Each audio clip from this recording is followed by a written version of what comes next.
I know you're out there. I know that you're afraid. You're afraid of us. You're afraid of change.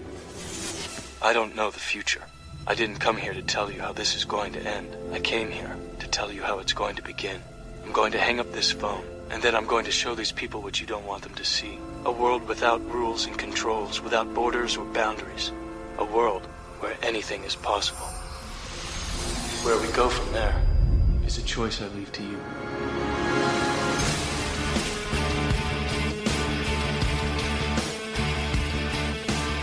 The KrisAnne Hall Show. Any varmint that crosses that lady's path has met its match. Come on! Rise and shine, liberty-loving patriots. Welcome to the KrisAnne Hall Show. KrisAnne Hall here, KrisAnnehall.com. So happy to be here with you today. We have Elizabeth, the intern, with us. Say hi, Elizabeth. Hi. And we're going to be coming to you live for the last time with Elizabeth. She will be flying home to Idaho. And the fires have been contained, have they not? Mostly. There's another one that's shooting up, and there's still more that are coming, so continue to keep them in your prayers. But you know, that's interesting is that I have spent a significant time in Idaho this year teaching, and I've talked to the people who own those lands, and I've talked to the people who are on the volunteer fire departments and that sort of thing, and they have all told me that the reason they have these fires and the reason they're so bad is because the federal government, who is prescribing the management of this land, dictating, let's just say dictating, because that's what they're doing, dictating the management of this land, does not manage it properly. And this is a problem also in California, in Northern California, because I had a sheriff in Northern California tell me the problems that he had because the Forestry Service will not allow the residents to clean up the forest floor. So the EPA and the Forestry Service, they get together and they say, no, we have to save the environment, and all the lumber that falls out of the trees and all the debris that's on the ground, it has to stay there. You can't contaminate the environment. And yet, all of that stuff becomes fuel when a fire happens. yeah, they're doing a really good job of protecting the environment. Right. And so what happens is that these fires get totally out of control, and the people lose their homes, and firefighters lose their lives, because if they were actually managing the land, they would do prescribed burns at times when the forest is not vulnerable to spreading fire, and they would allow the residents to harvest the fallen debris. You can use that stuff, you know. Right. I mean, the trees that fall, they can use them for lumber, and I mean, you don't have to cut down trees to have lumber. You can harvest what's fallen, and you can use it, and they can make paper, and they can do all kinds of things with that stuff, and yet the EPA and the FDA, the Forestry Service, will not allow the people. You know, I really just have a hard time saying that will not allow, because in reality, they have no power over that land. Mm-hmm. The federal government was not delegated the authority to own land in forests, and they certainly were not delegated the authority to manage the land.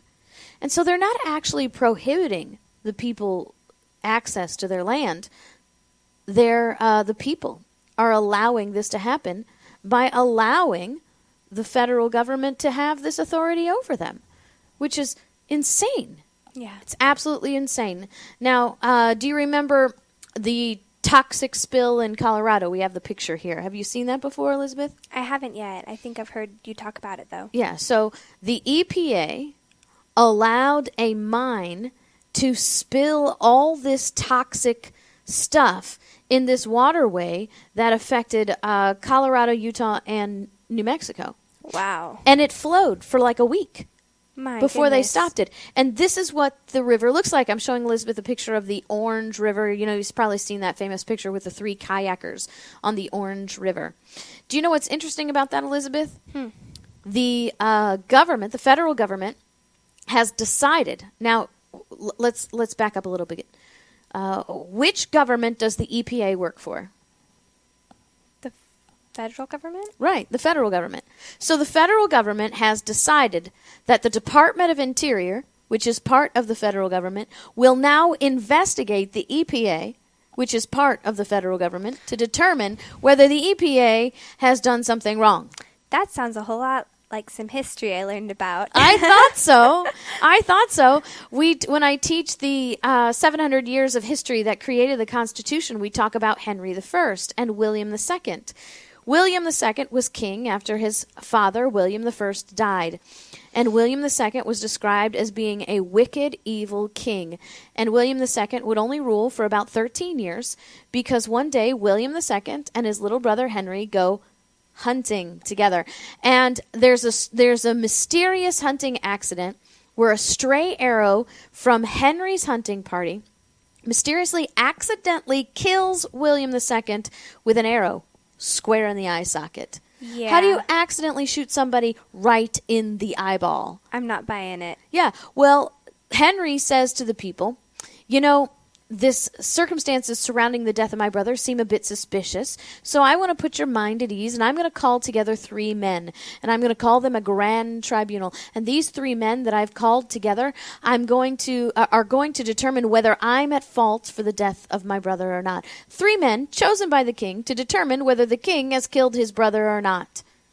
The exact same thing here. Yeah. The Department of Interior, the federal government, actually investigating the EPA, which is the federal government. How do you suppose that's going to work out? It's not. No, it's absolutely crazy. And of course, what is Congress going to do about that? Nothing. Well, you know, I mean, they have oversight over the EPA. They have oversight over the Department of Interior. We could have another congressional hearing, right? But then how have those worked out for us? They're just more government investigating themselves. I mean, how many Benghazi hearings have we had? I think we're up to like 7 or 8. And Trey Gowdy still has done nothing. Nothing at all.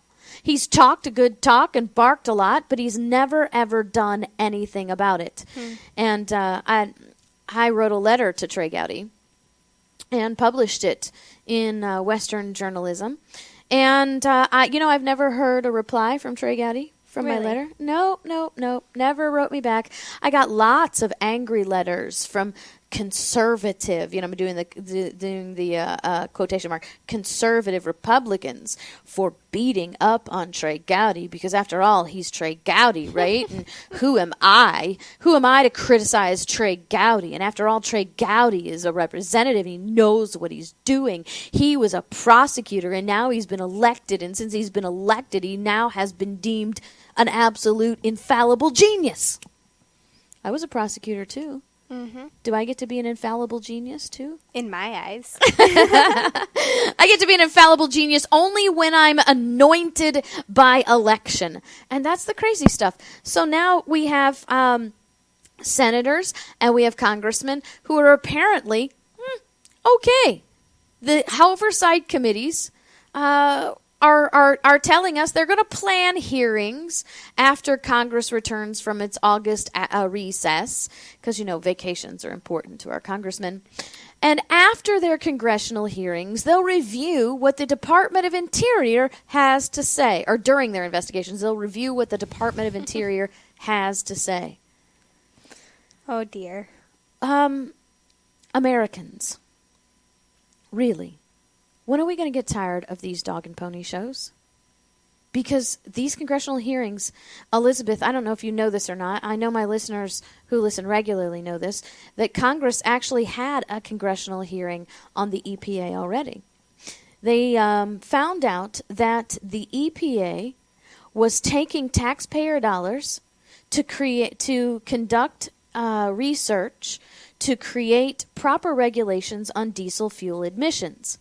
They received complaints that the EPA was fudging the research so that all of their regulations created were based on false data, which means people lost businesses, people lost income, people lost all kinds of stuff. Businesses lost all kinds of things based on fudged data. So Congress calls this congressional hearing to investigate the EPA on all this fudged data, only to find out that not only did the EPA fudge the data from the research, They never did the research at all. They took the taxpayer dollars to do the research, but they never did the research itself. What were they doing? Getting fat off your tax dollars. That's what they were doing.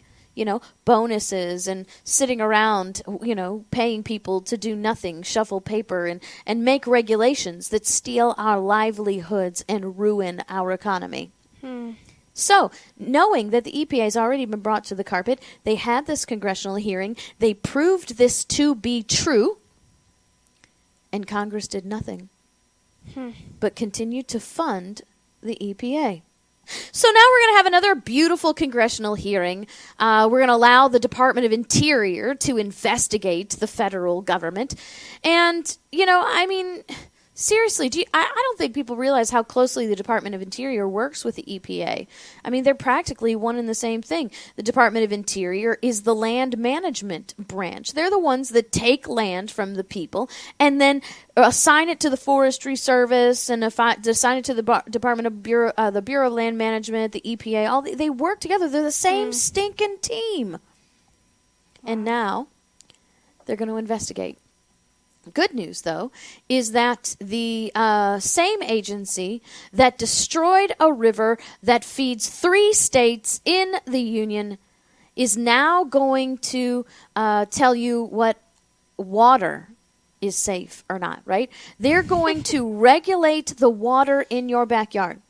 Now, I've been teaching this for quite some time now, but the Clean Water Act, that's been on the books for a while. But the Clean Water Act is absolute ridiculousness at its height. The Clean Water Act says that the federal government has jurisdiction over navigable waters.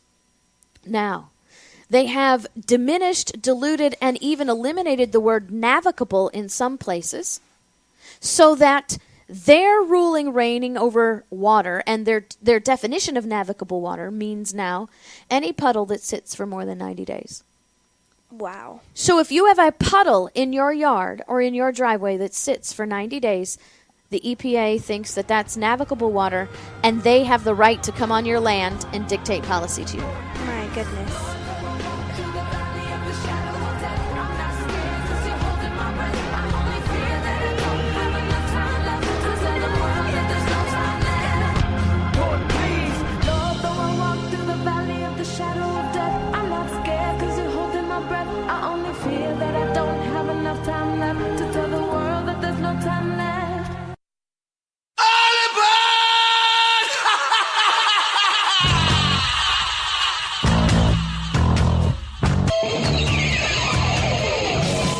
KrisAnne Hall Show. She's Liberty's lobbyist.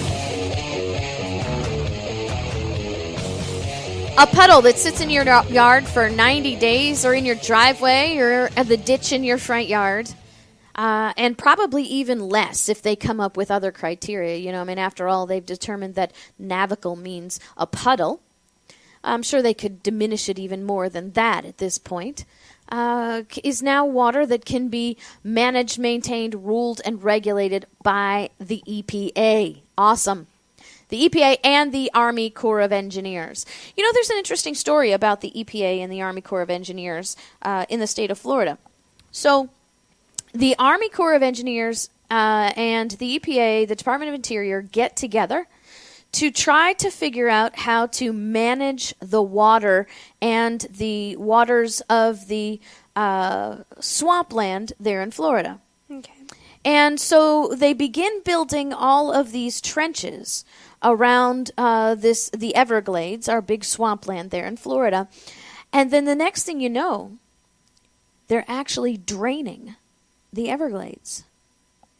Now, the Everglades is just swampland and within that swampland has built up of peat moss. That's how it works. And so they removed the water, beginning to destroy the environment completely, so much so that the United Nations has deemed the Everglades in a state of emergency Not because of global warming, not because of land mismanagement by the ranchers and the farmers and the people of Florida, but because the Army Corps of Engineers got together and had this bright idea to fix the environment by creating these rerouting of the water in the Everglades.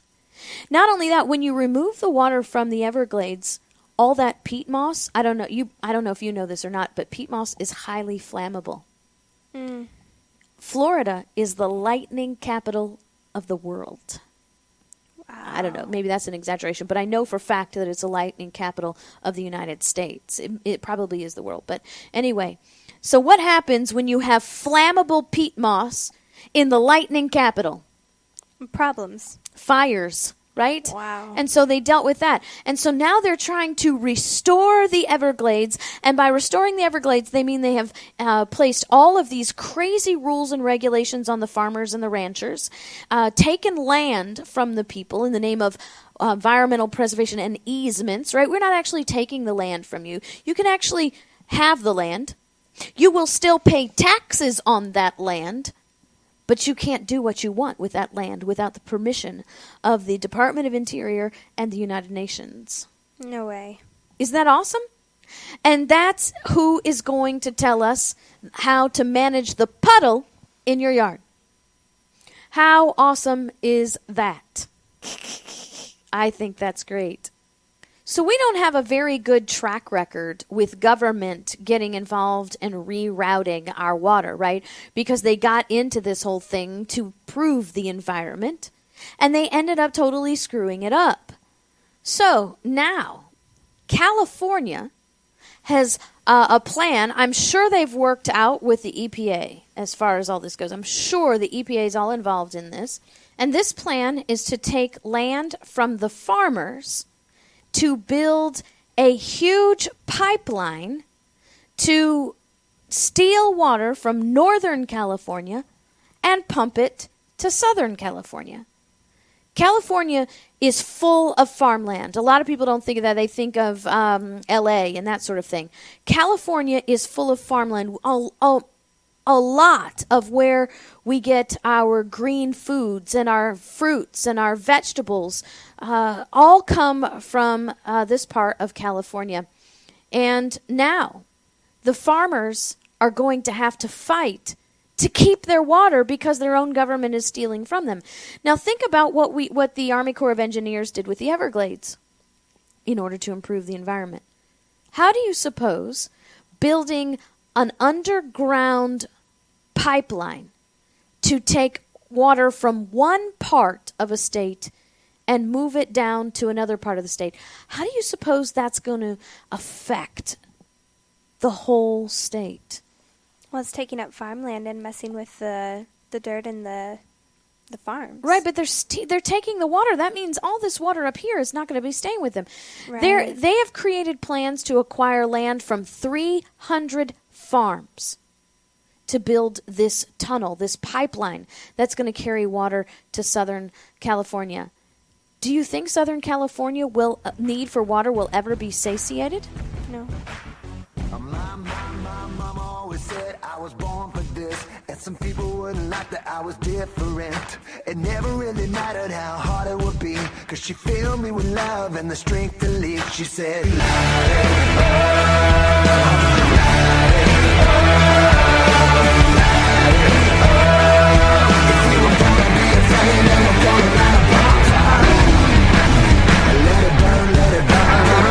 something down if you get in our way.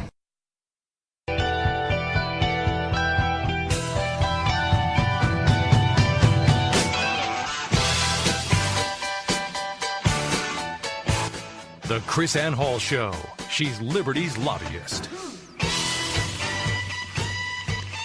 So California is working to take 300 acres of land from 300 farms in the Delta to build this tunnel, this pipeline, to move water from Northern California to Southern California. Part of this is that Southern California is a desert. Okay? They don't have their own water. And they have used up every bit of water that they had because people are trying to build big cities and run big cities in a desert. Okay? So what you have now is the government taking land from a part of the state, moving it to the desert. The desert will never be filled with water. The people will never be satiated. So they will steal all the water from the north to the south. What happens when they've totally messed up the environment like the Army Corps of Engineers did with the Everglades in Florida? What happens when Northern California no longer has water? Does that mean they start building a pipeline into Oregon and start taking their water? You know, I mean, this has to really, really end. And we have to, and the crazy thing is Elizabeth, I do a lot of teaching in Northern California. And I got bad news for the California government. These people in NoCal are not going to put up with this. Good.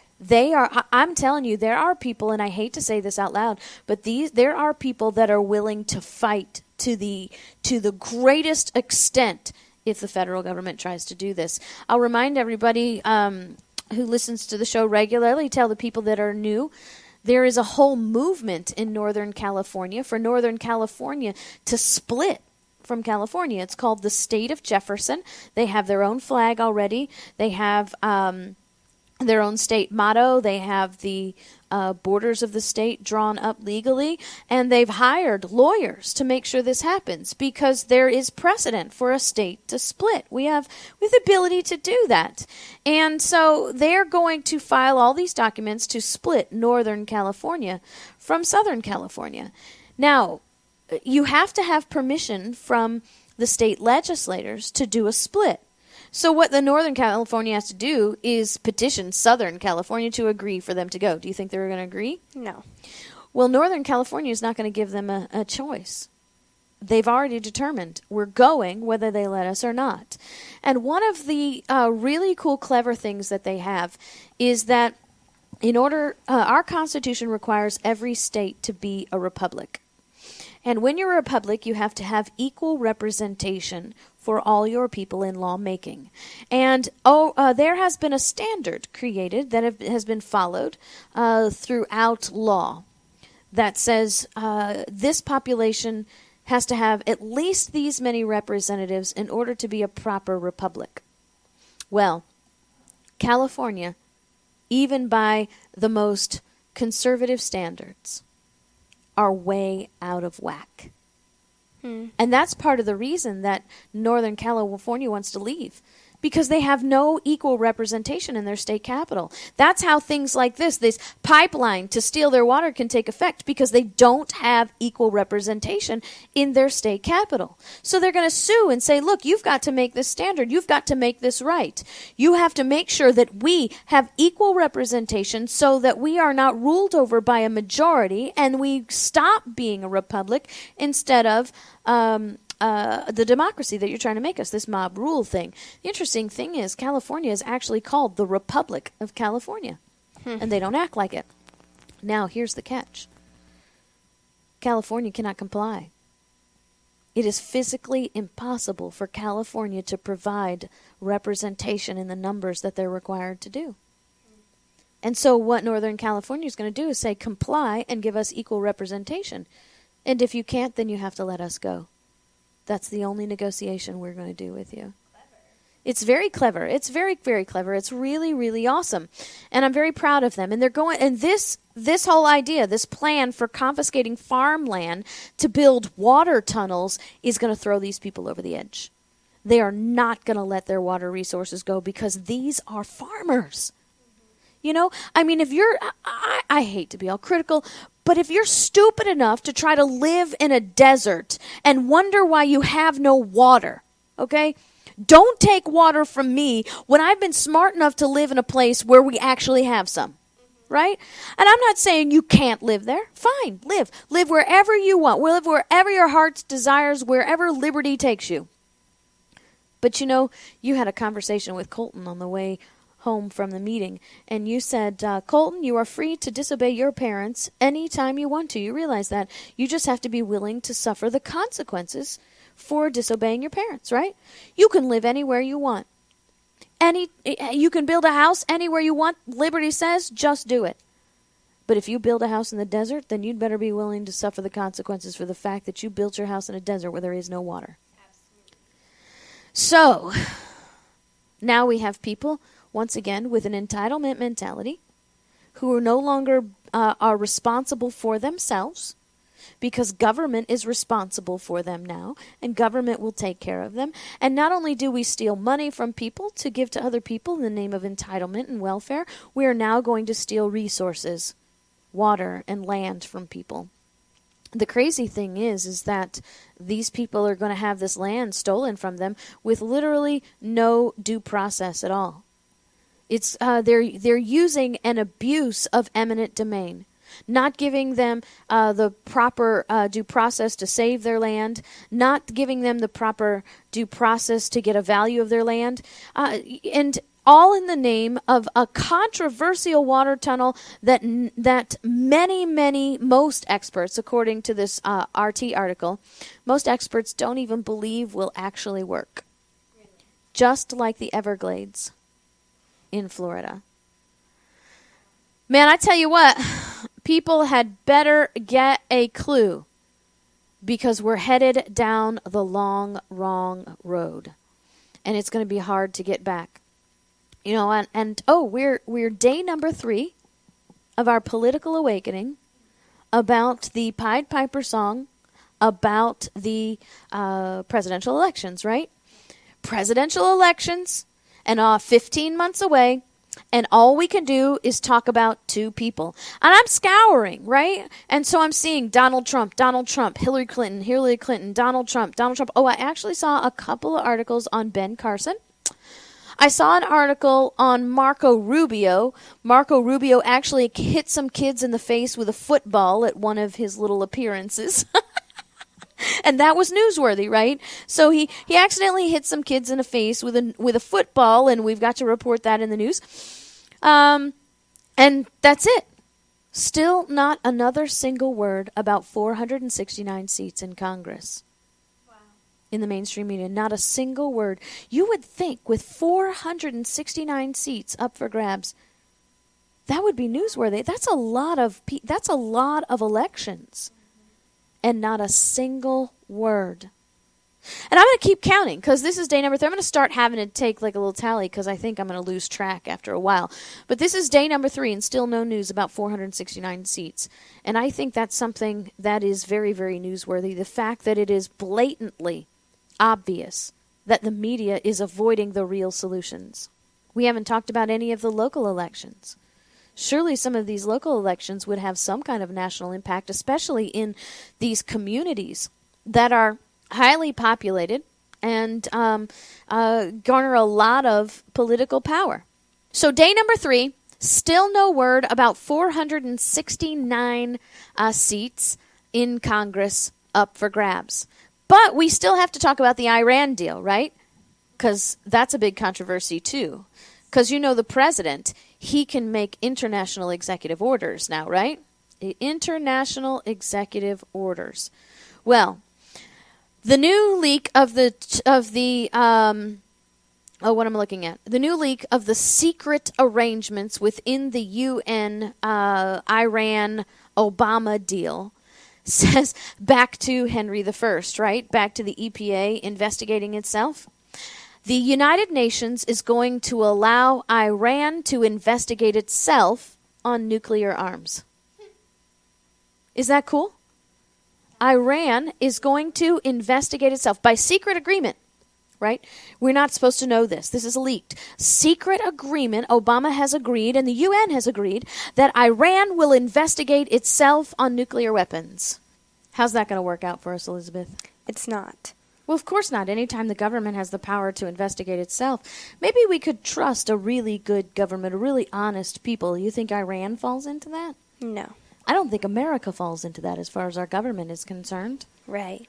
But now, the Iranian government will now, according to the United Nations, be allowed to investigate itself. I don't know. I mean, I'm absolutely stunned. And they still will not divulge the contents of this agreement, this secret agreement. And Iran's going to investigate themselves. I can't really wrap my brain around that. Remember, the president doesn't have the authority to make international executive orders any more than he has the authority to make national executive orders. But we've got to have this whole drama, right?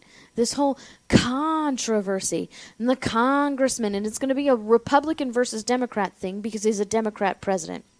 Oh, the Republicans will just oppose the Iran deal because he's a Democrat. You know, the crazy thing is, they're probably right. Mm-hmm. Because if George Bush was making a deal with Iran, they'd be like, we got to back this deal, and the only way the Democrats would go against it is because he's a Republican president. And that's what happens when you have political teams, right? We talked about this. Was that yesterday? We talked about campism and tribalism. I think that was yesterday. We talked about that. So now I'm going to take the last few minutes of the show. We have a few minutes left in this section. We have the next section. And since this is Elizabeth's last show with us, I'm going to give Elizabeth the opportunity to say goodbye to everybody.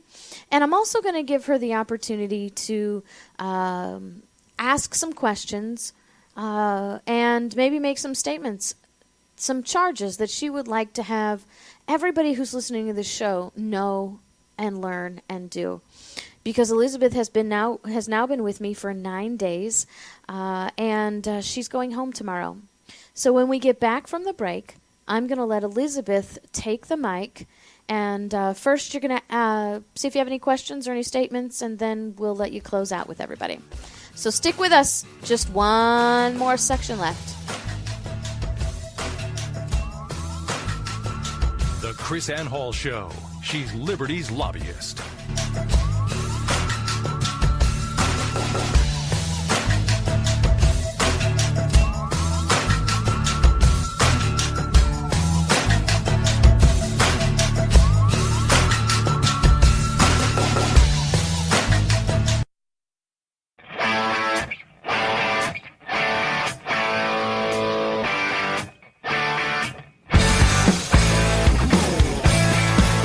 KrisAnne Hall Show. She's Liberty's lobbyist.